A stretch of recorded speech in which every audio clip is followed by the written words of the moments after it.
in the council chamber today, and those on live stream to the extraordinary infrastructure meeting,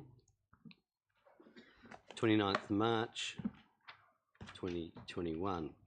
Right, we're going to start with apologies, and I have them from Councillor Abbott and from Lindsay McKenzie.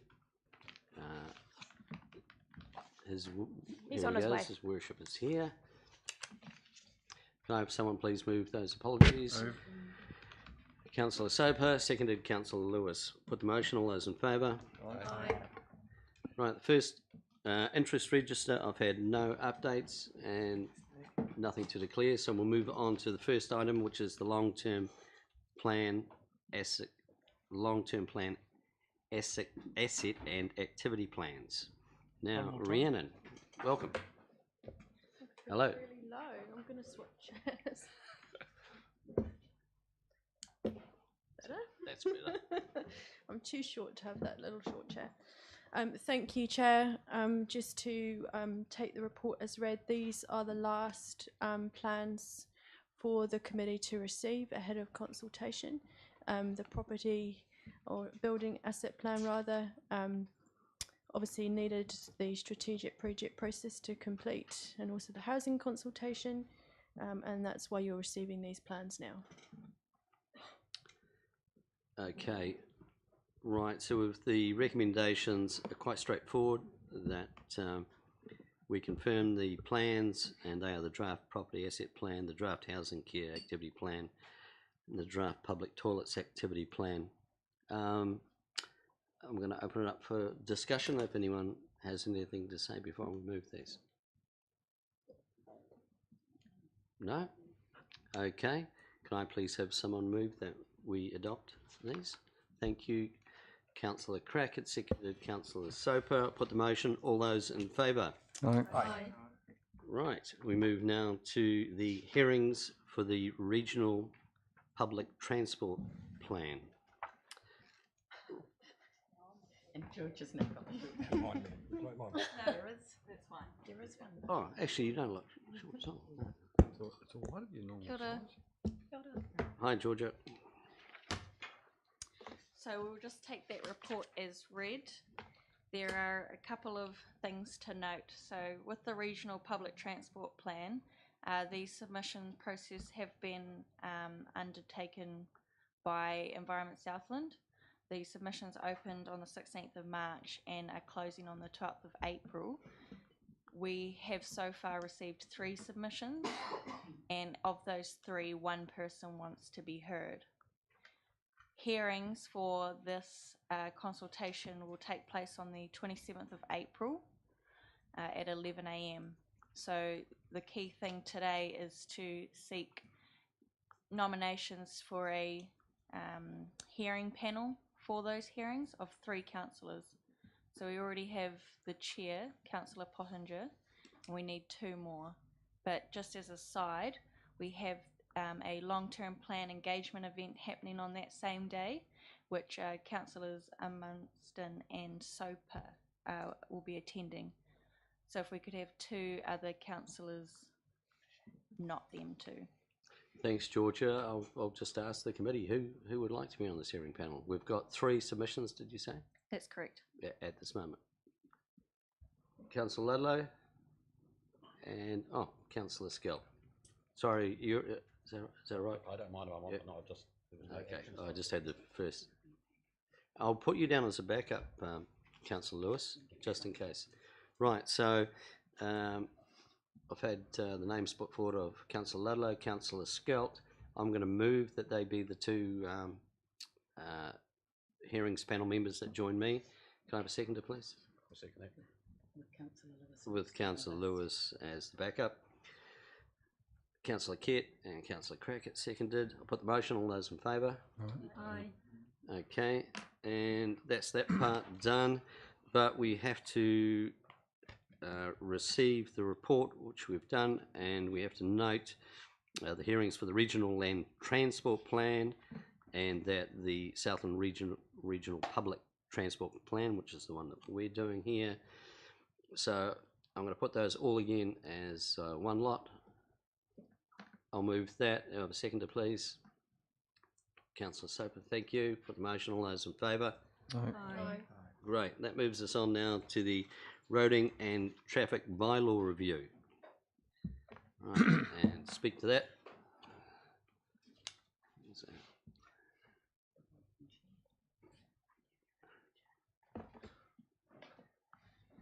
Welcome, Russell. Yep, I get the low chair. Can pop up and just go. Thanks, Mr. Chairman.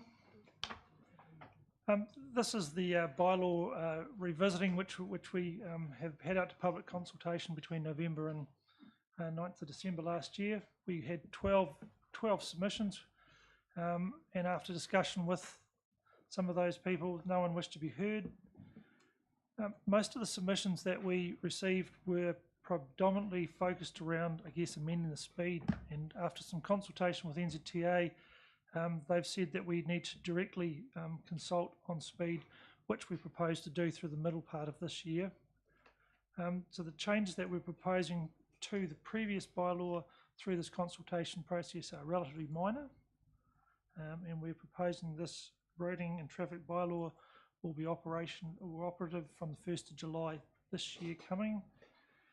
And in recommendation 5, it is a recommendation to council which seeks for council to adopt the bylaw. So, thanks very much, Mr. Chairman.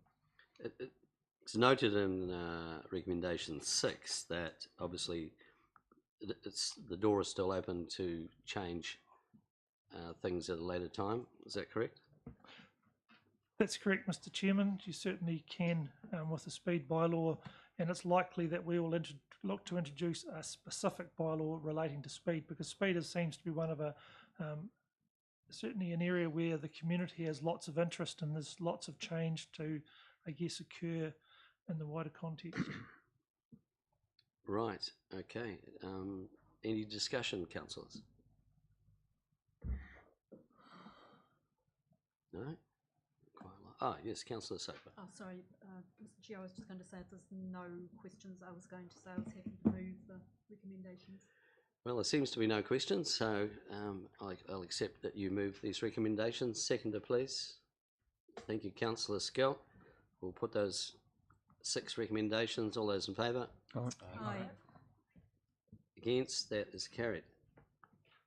That moves us on to the parking control bylaw review. Russell. Thanks, Mr. Chairman. This is another one of the, I guess, the important roading bylaws that I have, and this is the one that actually sets the parking restrictions and the use of parking in the city, so that our enforcement team can keep the traffic moving. Once again, we consulted between the 10th of November and the 9th of December. Had nine submissions, and again, no one wishes to be heard. The bylaw is proposed to be operative from the 1st of July. The report sets out the areas where we see the significant, I guess, the changes from the current bylaw, which are there to help highlight those changes. There are some thoughts a little bit with our new equipment and how we'll go about it, so that's hopefully reasonably self-explanatory.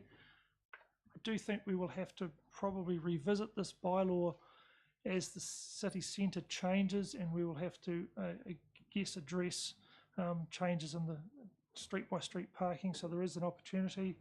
And in the report there is a table of a number of minor amendments that I'd need to bring to get approved, so that the plans can be updated, which are attached to the back of the bylaw.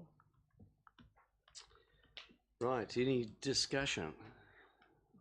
Anyone here?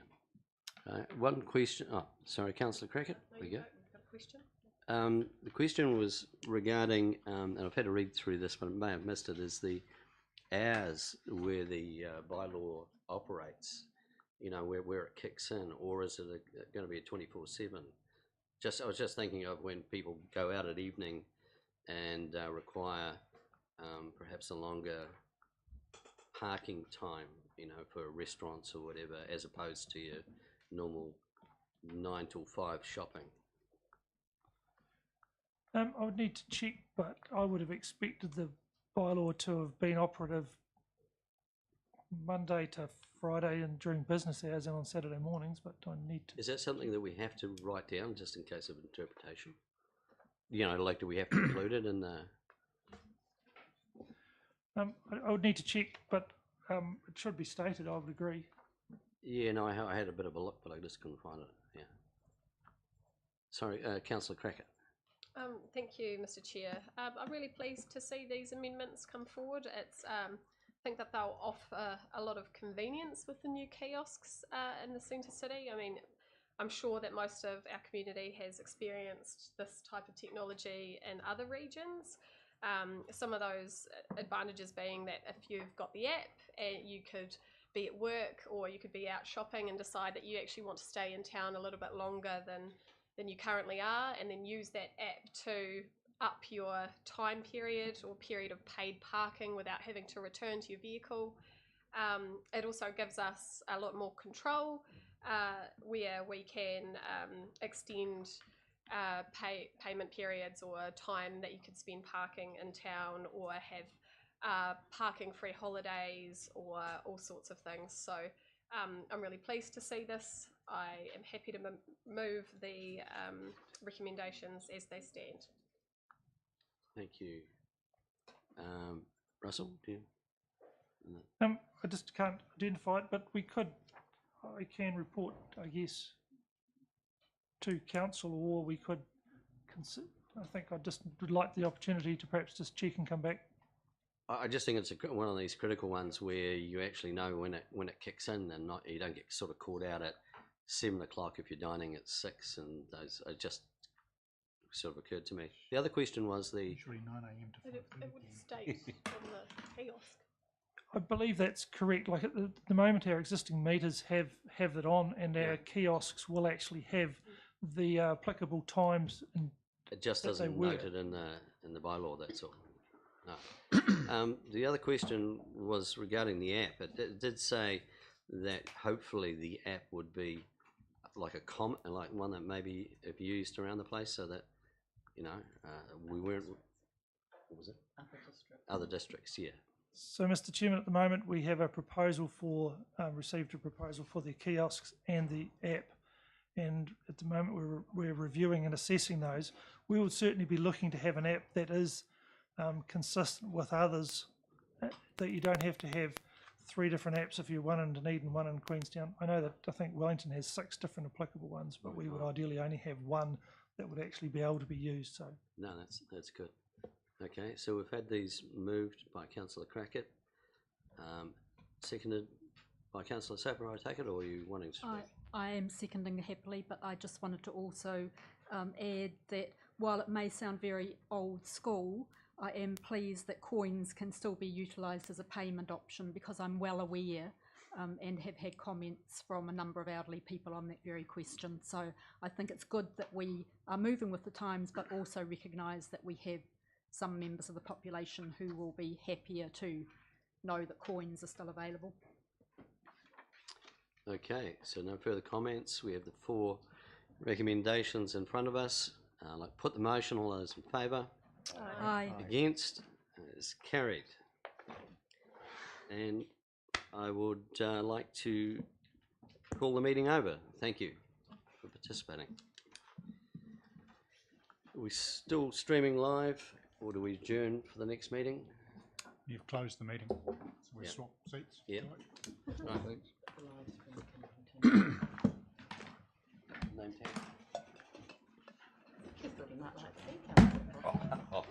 Wouldn't everybody? You got a mortgage on that check? Yeah, right. No worries. Yeah, I realised that, but You don't do. I couldn't see McDonald's? 7. But Rather do coffee. Decent coffee. Easy. you would never All have good, had sir. those. So which of these minutes?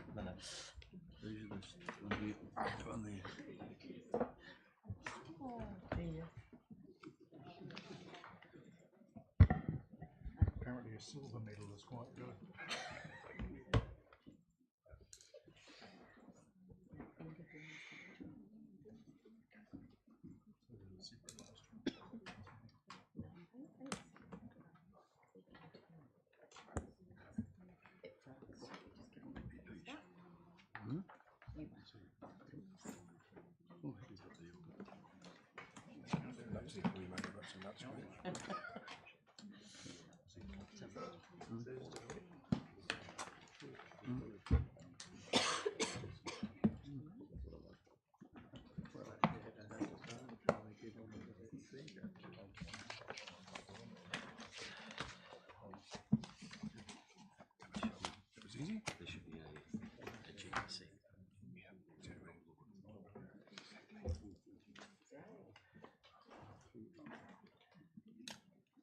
So we got through the entire alphabet.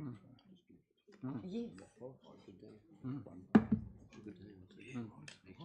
That was the public policy. That was more just one of these administration ones. That was which one was it used? That was infrastructure, which is performance. Good afternoon, Your Worship, councillors, staff, members of the public and the press. I'll declare this extraordinary meeting of Performance Policy and Partnerships open. We have apologies as per previous from Councillor Abbott and also Lindsay McKenzie, if somebody would like to move. Councillor Lewis, seconded. Councillor Pottinger. Also to note that Andy Burns from Audit may zoom in at some point as well. So we've got the apologies moved and seconded. To put the motion, all in favour? Against? Carried. First up on a full house, we won't set a test at the end of it because I appreciate the amount of reading that sits in here, but of course most of this has been before us before. I was pretty tired by the time I got to halfway through the fees and charges, and then realised, of course, that I had noted these before. That was a late Friday night. We've got the fees and charges schedule as proposed for 21-22 here. Rhiannon, is there anything you'd like to add in speaking to your report? Thank you, Chair. I'll take the report as read.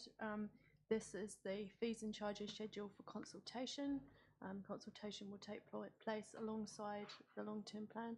Just to remind councillors that you made a decision last year when setting the fees and charges to increase the professional charge out rates, which are used for some services known as the corporate fees across 3 years. So that has been taken into account with this setting of the fees and charges for this year.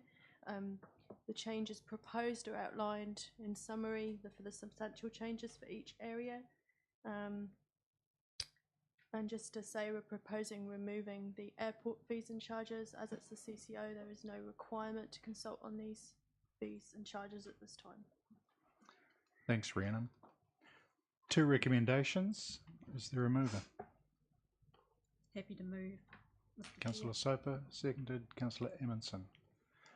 It's open for questions. Councillor Clark. Through you, Mr. Chair. On page 12 of our records, it says the animal services have no changes, and yet when I look at page 21, there is an increase for the registration of working dogs. It goes from $35 up to $150.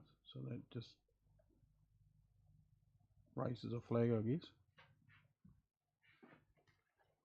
Sorry, councillor, you're talking about animal services? Yes, animal services, dog control fees, registration. So it says the 2021 fee is currently $35, which is low for working dogs, and it's proposed it goes up to $150, which is higher than that's puts it on a level with menacing and dangerous dogs. Okay, that's an error then in that cover report. So apologies for that. Yeah, that's right. So that should remain as it was?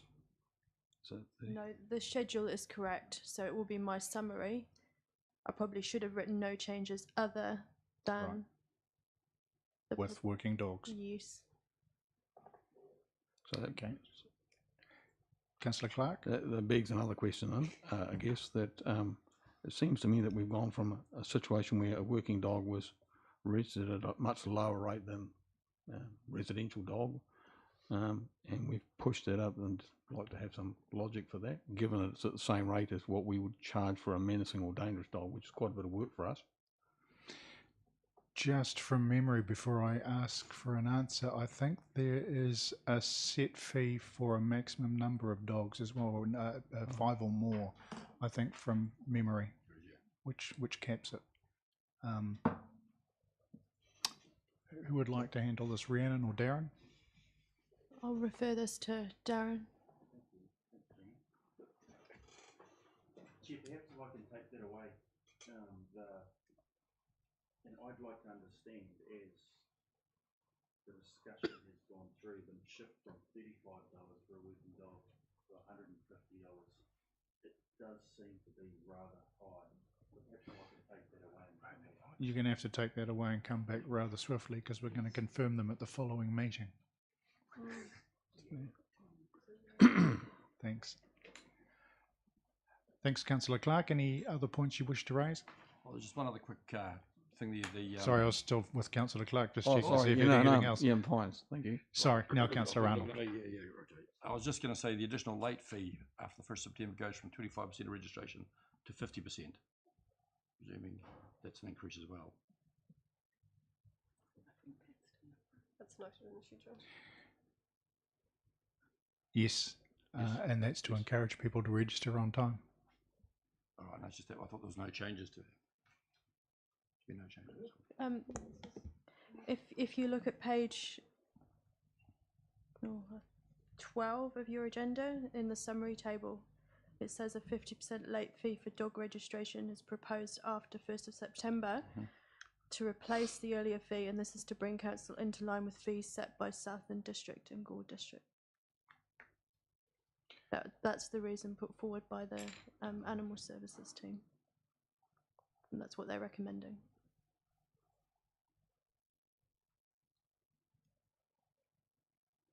Councillor Crackett. Thank you, Mr. Chair. I think it's worth noting that these fees and charges and the schedule that has been put forward to us is again to go out concurrently for consultation. Any feedback that we do have on animal services or any discrepancies and differences in fees and charges, I believe will come out in the wash with consultation, and we'll hear from our community. I'm comfortable with hopefully getting an answer from the animal services or through Darren, that we again ask what our community's opinion is on our fees and charges settings and go forward with consultation. Thanks, Councillor. If there are no other comments, I'm prepared to leave this one just sitting on the table, bearing in mind that we're going to confirm this in the meeting that follows. So I'll give Darren a chance to seek some clarification and come back to us. We've got a weight of other ones to get through, so hopefully that'll buy him some time. Councillors, are you happy, comfortable enough with that? Yeah, that's good. Yep, thanks. So that takes us through to the supplementary materials for consultation. There's one or two. In fact, from memory, I think it's the first time we've managed to get through the entire alphabet on one of the points, which is the second point. So that was a task. Well done. Thanks for the reading. If that was your ambition inside. Were there other ambitions you'd care to share with us, or for the remainder of the report, Rhian? Again, I'll take this report as read, and I think in this case that really is the case, because most of these materials, councillors, you will have received before. You're receiving them all again so that you can have the absolute final version and see the package of materials together. As the report notes, these are all the supplementary materials for the consultation. The majority of these will be on the website Roadmap to Renewal, which will launch when we launch consultation. Obviously, we've been through the audit process now, and I see that Andy has just joined the meeting. And so there are some small changes that have been made to activity plans and asset plans, some of the financial materials that I've put up here. All of those noted under point 2, there are not substantial changes, so they're provided again for your reference.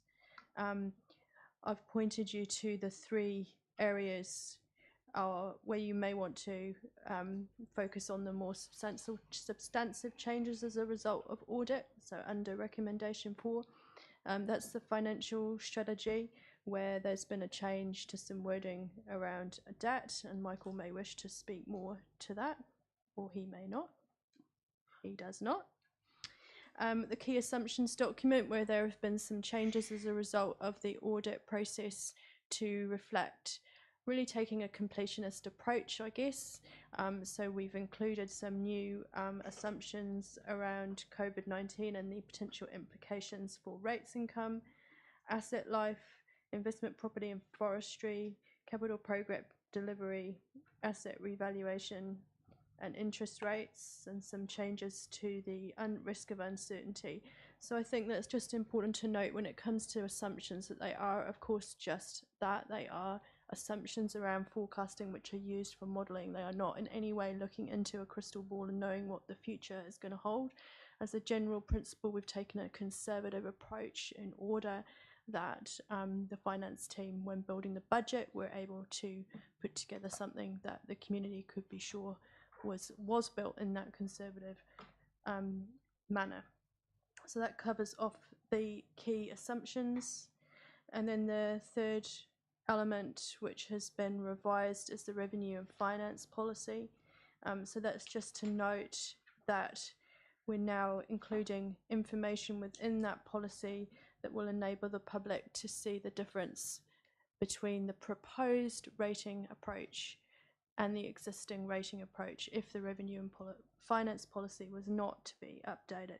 So this provides a greater amount of information for the public, and that is noted as well in the consultation document. So that's all I'll say to this report. Thanks, Rhiannon. So, councillors, we have 4 recommendations, which include a reasonable number of subset of other recommendations. Is there a mover and a seconder for the recommendations? I'm happy to move those. Councillor Amundsen and Councillor Pottinger. It's open for questions or comments at this point, bearing in mind that this is the draft that goes out for consultation shortly. There's still a process whereby we want to seek feedback. We talked at the workshop the other day how we would like to encourage as many people as possible to submit. So if you have any feedback on what's contained in the 4 recommendations, now's the time. I support it going out to consultation. Thank you, Your Worship. Councillor Clark.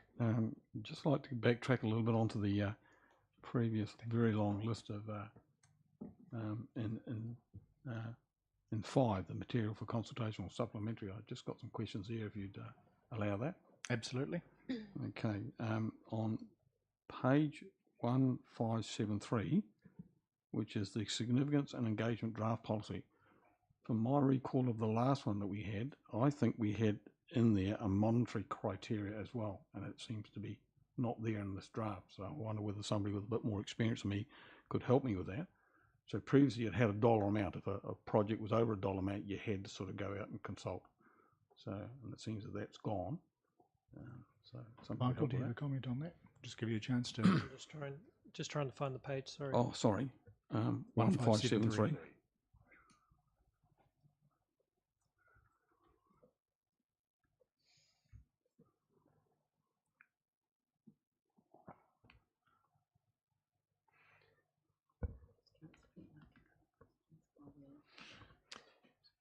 Just through yourself, the chair, Councillor, you're possibly right that it was there previously. I'll have to double check that myself. Just in relation to its omission there, we have had a look in relation to some changes that have gone through around significance policy across the local government and government network recently. But I have to say I will have to have another look to double check to see if we should bring that back in. Thank you. Thanks for that question. Oh, yeah, I've got several, thank you. Yep. And page 1609, it refers to us now having a credit rating of AA+, previously AA-. Is that correct? And so that's a real plus. Terrible pun, but that's good that we've got to that. On page 1610, where it talks about cash investment, and this sits at the issue of what is net debt. My recollection of the risk and assurance meeting we just recently had, we got a Treasury report, an initial interim Treasury report, and my recollection was that the amount of investment we had was about $50 million, not 40. I don't have that at hand, but I did do a quick tally up on the day. Yes, please. Thanks, Mike. Through yourself, Chair. Yes, the net debt does change between, and investments do change between times. We've had the repayment occurring in relation to a council decision just recently in relation to Holco. So we've had some movement in the investment and net debt position from that perspective. Thank you. On page 1611, it talks about this council imposing rate increase limits of 7.5%. And I just wonder, Michael, how that will fit with the current realignment of the rates that we're doing. That's going to push about 13 or 14% of our ratepayers into 10% plus. It sort of doesn't quite align with that. Yes, through yourself, the chair. Look, the 7.5% cap that's been placed within that policy benchmark is across the entire rates increase for the entire city. From that perspective, it's not a per property assessment. That takes into many factors and has a lot of variability in relation to those increases. And that's through the consultation. Thank you. We've got something there for people to see. Two other quick things. On page 1612, it talks about 2 commercial properties and it lists Don Street, but it seems to be silent on the RO farm. So whether that's just a typo or because normally those two would be clustered together.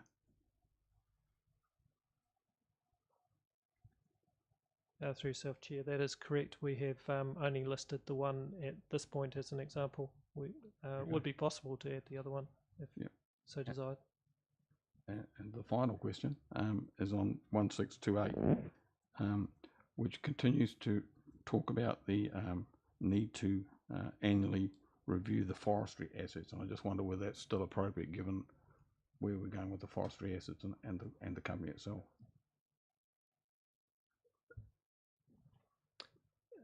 At this point, we still need to keep forestry revaluations in there as a requirement if we have forestry from that perspective going forward. At this point, there is none in the plan from recent decisions. It doesn't take into account the forestry that sits with parks and reserves. It does, but we don't have any forest per se apart from those that are already in our parks and recreation services. Comfortable with that, Councillor? Yeah, thank you, Chair. Thanks. Councillor Pottinger. Just continuing the forestry thing, the ones out at Sandy Point are managed in a commercial way. They are felled and then they are replanted. So it's more than thinking about Queen's Park and chopping down trees that are about to fall over. It's my belief that the Sandy Point arrangement is a commercial operation, and will continue that way. And I guess it's seen.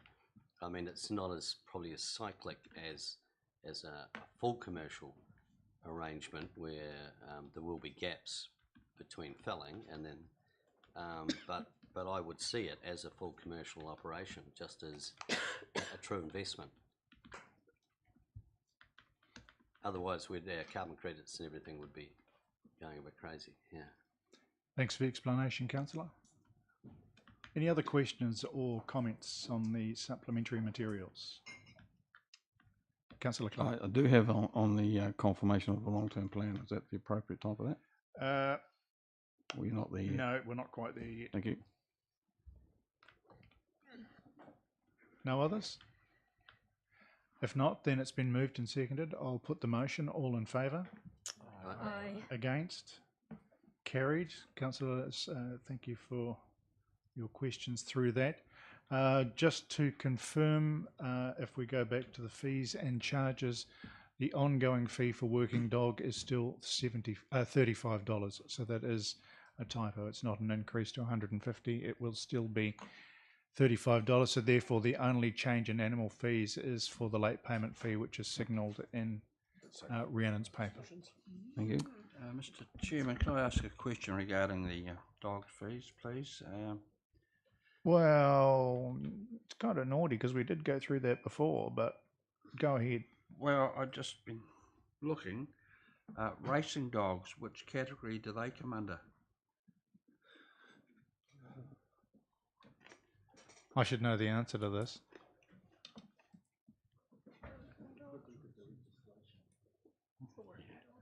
They're not classified as a working dog, but from memory, they mostly fall under that that bulk payment. So if you've got 5 or more dogs, there's a capped fee. So there aren't many people who hold racing dogs for active racing that don't have more than 5 animals. Yeah. There are a few that have more than 5. Yeah, so that's they've got a capped fee that they pay. Yeah. But from memory, they are not classified as a working dog. Yeah, they do get the reduced fee because they're responsible owners, unless proved otherwise.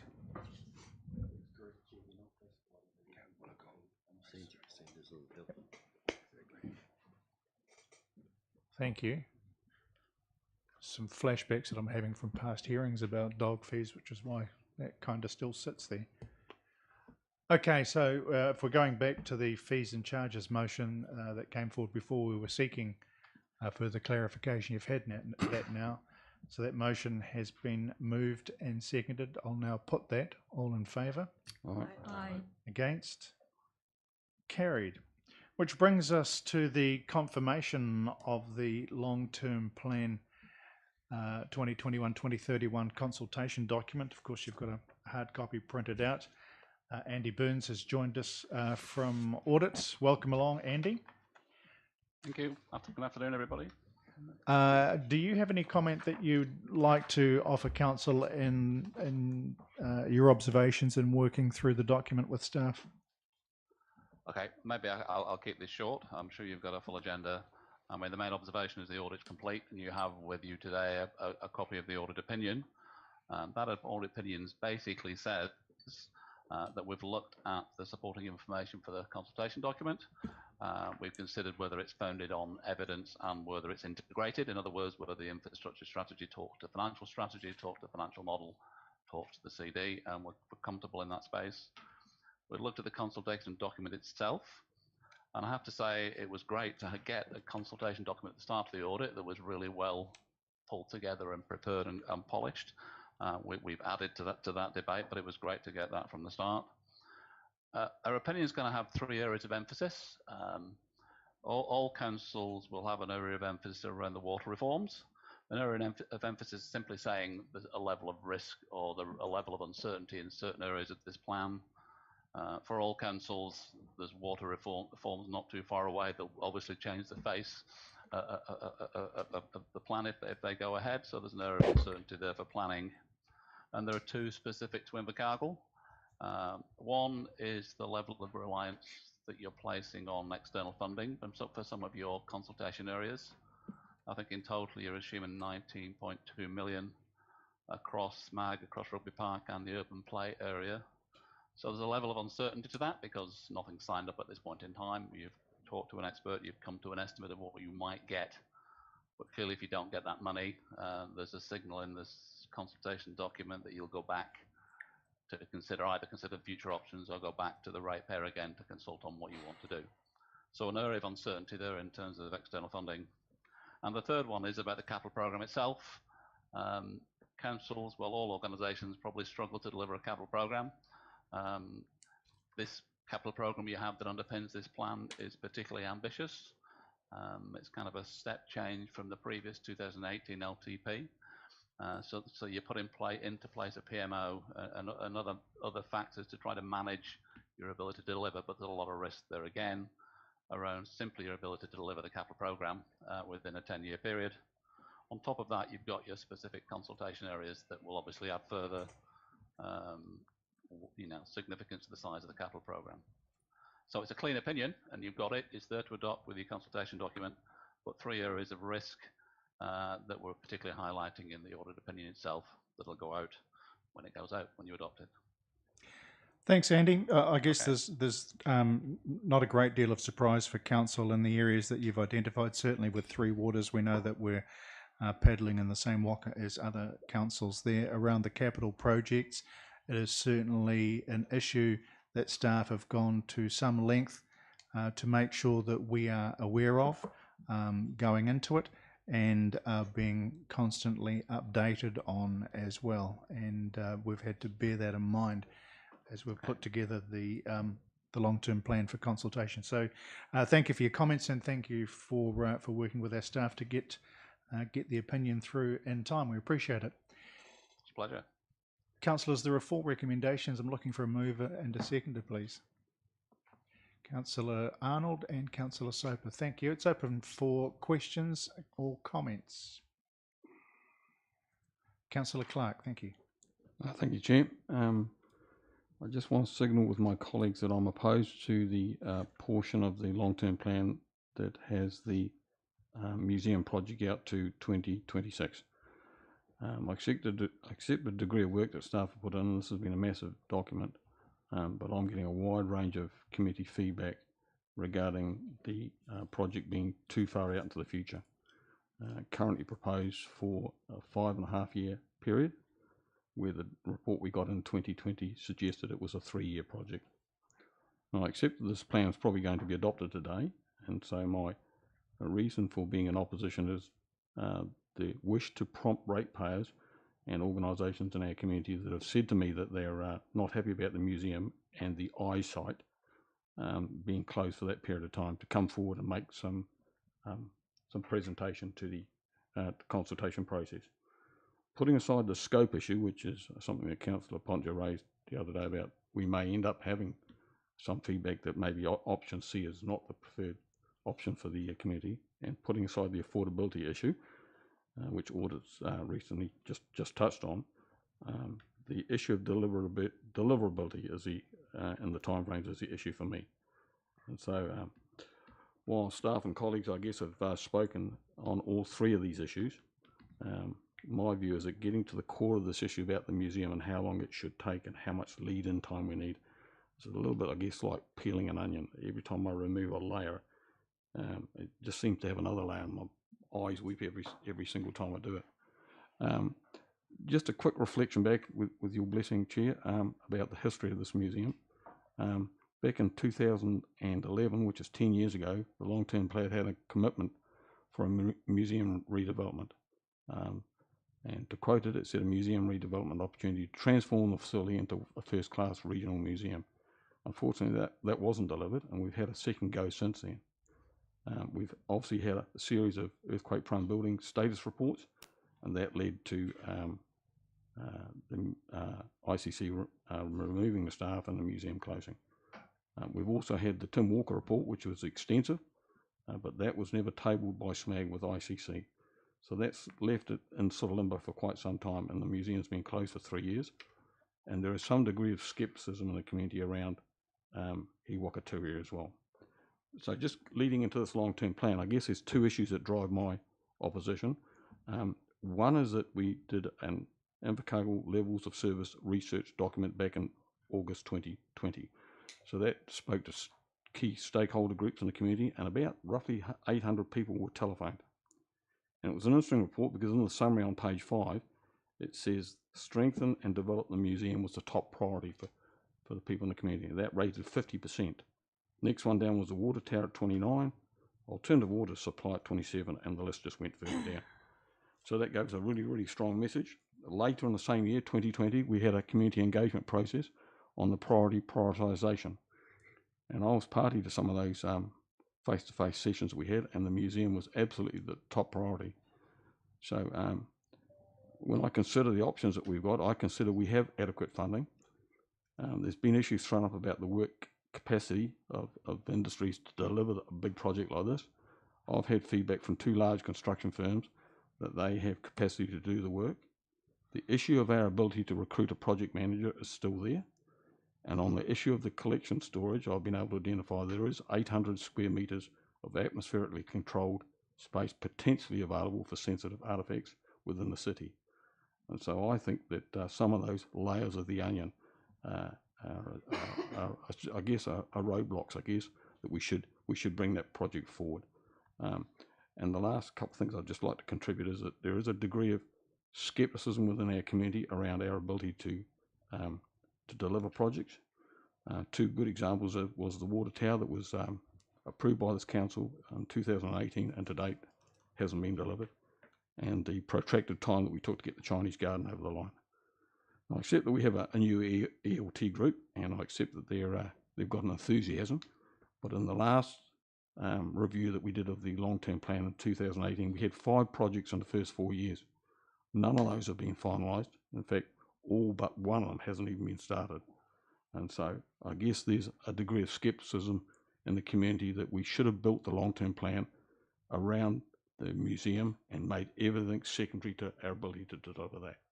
So based on that, I won't support, only on the assumption that I want the community to come forward and have their voice, because they keep coming to me, but I can't deal with it on a council by council basis. It just needs to come through the process. Thanks, Councillor Clark. Just by way of clarification, though, even though you've expressed an opposition, you are open to hearing what comes from the public consultation. Oh, sorry, I should have said that. And certainly after the consultation process, if the outcome is option C or B or D, and it's a 6-year project, then that's the process. Yep. I certainly will not be any opposition to that once we've done our consultation. The ball's now back in the community court.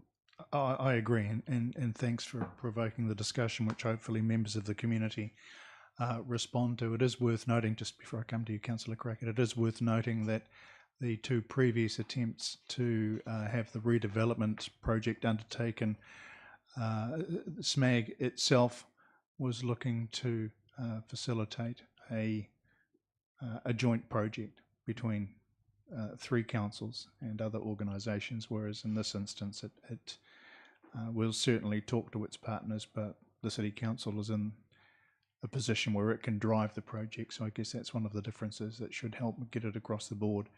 And we're looking at more than the $4.5 million that was originally promised in the first long-term plan. But thanks for making the comments. I'll just make one other observation, which I think Rhiannon raised at our last meeting, was that this roadmap is now talking about years as calendar years as opposed to financial years, and that's changed the dialogue a little bit. True? So to clarify, councillors, yes, for the public, so as to simplify, the roadmap is talking about calendar years, but that does not change any of the financial modelling underneath. It's just simplified it for the purposes of communication. Yep, thank you. Thanks. Councillor Crackett. Thank you, Mr. Chair. I'm actually with Councillor Clark on this one, but not in opposition, just in that feedback is just of the utmost importance on this. As he stated, our community has told us that they're really unhappy with the number of closures across the city, and they have been for a while. And while we're in conjunction with our skilled officers and industry specialists, formed the plan that we're currently calling our roadmap to renewal. So opening those facilities and strengthening those facilities and getting those facilities back up and running. As it's been stated, this LTP is really ambitious. The size of our capital works project is quite extensive. It's the largest that we've seen in an extremely long time. My concern is to our community. I do not want to overpromise and underdeliver these projects, as we have had in the past a history of doing that. While we might have our differences of opinion as individual councillors, as you've seen here with Councillor Clark today, so will individuals in our community, and it's really important to respect those opinions. And that's why throughout this process, this council, to have arrived at this roadmap to renewal, has been united in our approach of what we want to take out to the community to get those discussions started. It's ambitious. Right now, it's important that we get the feedback. The feedback and having that dialogue is what's most important. And I'm happy to confirm the recommendations in the report and move those, Mr. Chair. Thanks. Do we have a mover? That was me. Sorry, you were the... Yes. I will move them. That's right. Thank you. My apologies, Councillor. I moved it, yes, Mr. Chair. Councillor Skelt.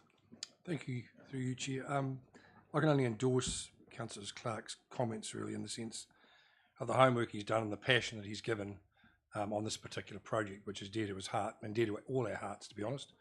And it's clear that over time, for whatever reason, we haven't been able to get this one across the line. And Councillor Clark is correct. There is a massive community expectation. I have a massive respect also for Erin and the work that she's done around not just this project, but all the projects. But I guess, Erin, the question for you is in flexibility. There's three things being outlined really that Councillor Clark's alluded to today, in the sense of, and I guess they're moving targets in the procurement of obviously a project manager, obviously someone who can build the thing, and obviously the storage facility. And I think the concern for all of us, if we're honest with ourselves, is just that missed generation where we haven't had a museum, and it seems a long way out, that 2026. All I'm asking is it possible within that flexibility line, given where the current building is, that we could, well, I know you'll continue to look at it, but we need some encouragement, I guess, and our community certainly does, because I can tell you now, going out to community consultation, it will be very strong in favour of the museum, I would imagine. I'm very careful, Chairman. Could you be very careful and make sure the questions go through me rather than direct to Erin? Oh, certainly. I'll go through you, and then you might flick to Erin. Well, I might not need to. Oh, well, I'd like you to if you would. But anyway, I'll just finish. Thanks. So I fully endorse Councillor Clark. So I think if there's any way we can move this particular project forward, any possible way, then I think we should put all our energy into it. Thank you, Councillor. Let me start in answering your question with, firstly, I think we should wait to hear what it is that people have to say rather than jumping to conclusions. Secondly, the answer is yes, you can change timetables, but the question that the council will have to deal with then is, what do you shift out? Because for one thing to come in, something else is going to have to go out, because there's only so much debt that we're able to raise to be able to carry out the projects. We've been made aware of, potential issues around resourcing. Obviously, we're all acutely aware, and none more than me, of how long this project's taken. We were getting somewhere, and then the stadium fell over. That's not a pointed comment. We put the project on the back burner because the community could only afford so much, and we recognised the value of what needed to happen. We rescoped it, but in the meantime, the operation and governance of SMAG has come under review, which actually, glass half full, leaves us in a much better position to get the project going forward. So, like I say, yeah, timelines can change, but it's a game of Tetris, and we're going to have to figure out what else we can shift out in order to be able to afford that. I can see you looking, and I'll go to her just to check to see that I'm right. But did you hear what I said? I did, sir. I'll set a test later. Erin, is there anything I've missed?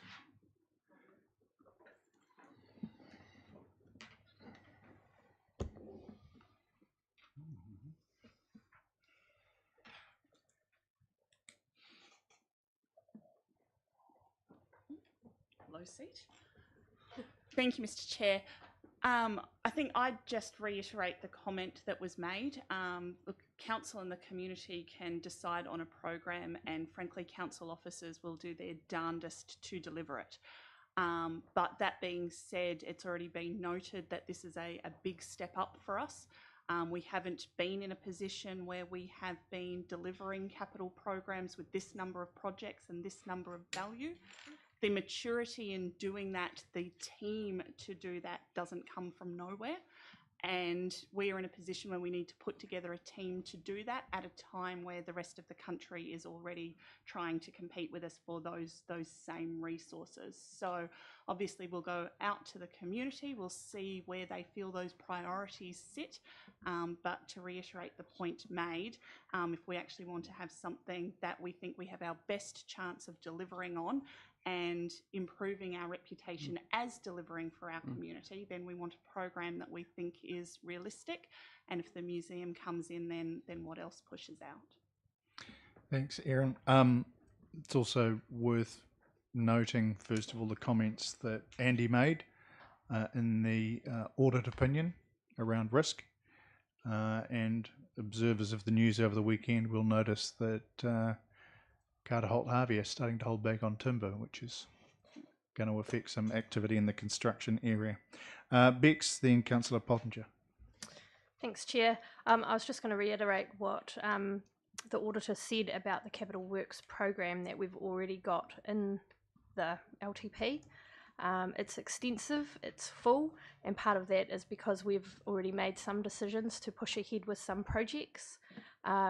And we've done that despite the fact that the museum, as Councillor Clark said, came back as the priority in the community feedback that's already been done. And I've just been thinking about the 2018 LTP where we had those 5 projects where none of them have actually happened. And I feel like if we're not careful, we might make the same mistake again in that we front load our LTP with too many things, and then because we're trying to do too much, we don't actually achieve anything. So I'm really interested to hear feedback from the community. I would really encourage the community to think about if the museum is a priority and they would like that moved forward, what things they would like to see us pushing out or changing in the LTP so that we can do that if it is humanly possible. And I'd really encourage the community to give us feedback, whether it's for or against, or a little bit for and a little bit against, because sometimes I think we only encourage the feedback against things in the LTP, but I think it's really good to hear feedback from people who are happy with what's in there or happy with parts of what is in there. And I'd also just, I'm a big advocate for community engagement, and I think we've got a great community engagement plan for this LTP, as long as COVID doesn't muck it up again like it did last time. But I think we also have to remember that the feedback we get from the community is only one part of the information that we have to use when we're making decisions. We still have to consider all of the other parts of the information that we receive, including the professional and staff advice and those kinds of things. And I think that we all have to bear that in mind as we go through the decision making, well, the consultation process and the decision making process as a result of that. Thanks, Councillor Amundsen. Councillor Pottinger. Thank you, Chair. Look, 10 years looking at long-term plans and looking at the potential museum redevelopment, I finally have confidence that we have the right roadmap to get this done. The way it's been strategically put, and I really don't know I can't understand the fuss before consultation, but people are entitled to their views. My view is the importance of getting this project right, because I believe looking to the future generations is more important than just getting a rush job done for current generations. And I'm worried a wee bit of political interference that will interfere with this long-term ideal of creating something very special that in 50 years' time, when we're not here, people go, wow, they actually took the time to get that right, and they didn't just rush it through to tick a box. So, look, I'm happy with the timeline because I'm purely about quality and what's going to be for our future generations, and I can see that we have the right plan for that. So that's where I sit, and I welcome the consultation. Thank you. Councillor Soper. Thank you, Mr. Chair. It won't come as a surprise to anyone that I'm a great believer in the democratic process and in the invitation we make to our public through consultation documents to give us the feedback. So I'm also very much committed to the importance of keeping an open mind at all times. Throughout my political life, both centrally and locally, that is an extremely important aspect. So I'm not going to make any value judgments at the moment, except to say that we have something to go out to consultation that we are seriously asking the public to give us feedback on. And I really do urge, from a long career in listening to submissions, that if members of our public are going to give us feedback, and that feedback comes down to we would like changes in the timing of what's proposed, that they do give us an idea of what they would like moved out, delayed, held up for a long length of time, what they are prepared to give up in order to change timings, and also what rate increase they would see as acceptable. We are in very tight financial margins. A great deal of planning has gone into what's presented. If people do want to give us the idea that things should be moved around, can they give us some quite detailed input, not just a simple, no, we don't like that particular aspect, but we do really like the idea of moving that forward, and we would be prepared for a slight rate increase to achieve that. That would be very helpful to us, and since there has now been quite a bit of conversation on how important consultation is, I do just say to the public, it is really important to give us your detailed opinions. Thank you. Thank you. Any other questions or comments, Your Worship? Thank you, Mr. Chair.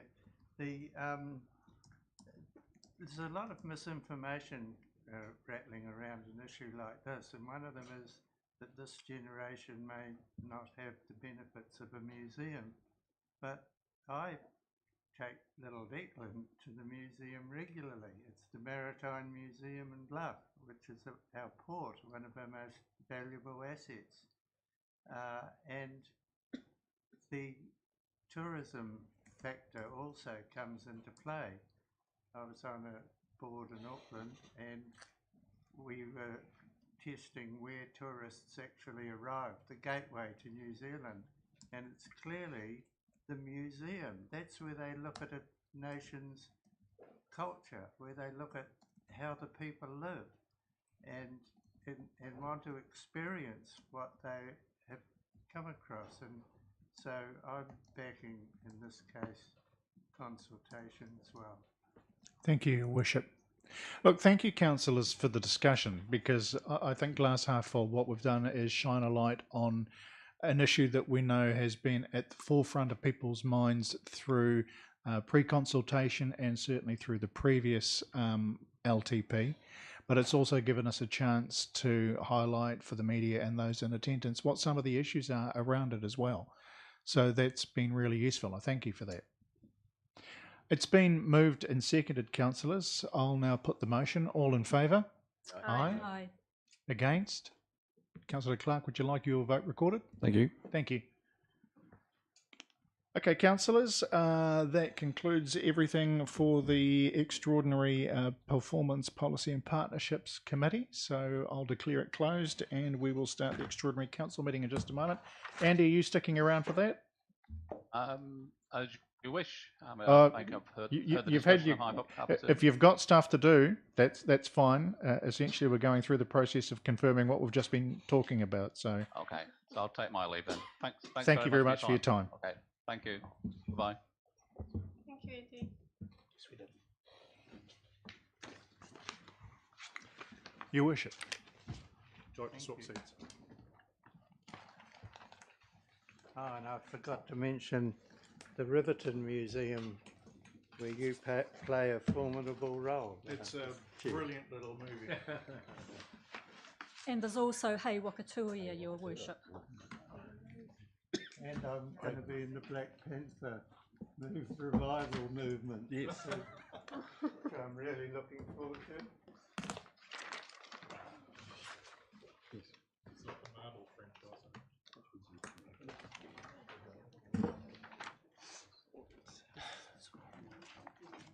This. Is it? This is Tuesday. Not Tuesday. Right, we've obviously got a quorum. No problems. Declare the meeting open. Is Andy not staying? No, he's not staying, Your Worship. So there being apologies from Councillor Abbott. Move the apology, Your Worship. And with Lindsay McKenzie as well, Your Worship, I'm happy to second that.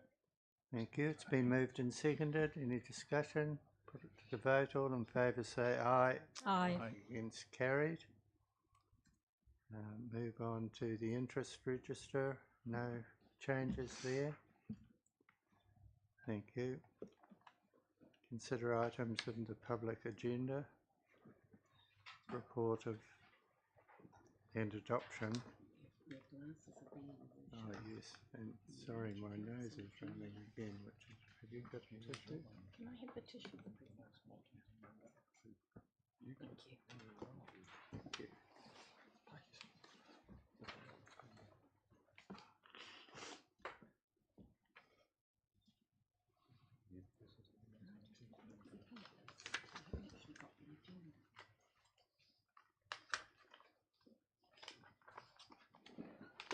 Should be there somewhere.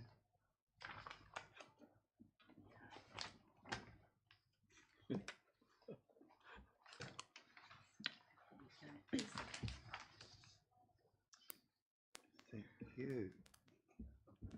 Consider the items on the public agenda, the report and adoption of the long-term plan consultation, document and supplementary material. Rihanna, you're taking us through this again? Thank you, Your Worship. So this is now just the opportunity to formally adopt all of those materials just discussed and confirmed at the last meeting, the Performance Policy and Partnerships Committee, prior to consultation commencing tomorrow. Thank you. Councillor Ludlow. Thank you, Your Worship. Look, I'm happy to move the through recommendations. I note that recommendation 2, we've not only gone through the alphabet, but there are a few letters we've managed to double up on as well, which is spectacular, Rhiannon. I think it's the first time we've done it. Look, while that's a light-hearted comment, I have said to people over the past couple of months, you know, starting from towards the end of last year, that I feel that this is the most engaged council has been going through a long-term plan process and getting ready for what it is that we take out for consultation. And bearing in mind that we've had to go through all that at the same time as we've been dealing with the DIA issues is no mean feat for us as councillors, but also for the staff who have an enormous amount of work that they've had to do to prepare, first of all, what it is for pre-consultation, then prepare what it is that we want to take out for consultation, and we're actually halfway through. You know, and the time frames are tight, admittedly, between when we've completed that consultation process, gone through the hearings and go through the decision-making process. So with that, those two joys yet to come. But thank you very much, Rhiannon, and everybody that you've been working with, Michael, Claire, for your leadership over this process as well, to get us to this point with the method of engagement that we've had as a council is no mean feat, and it is appreciated. Thank you, Your Worship. Thank you. Any further comments, questions? Yes, I did. Being none? I'll second those.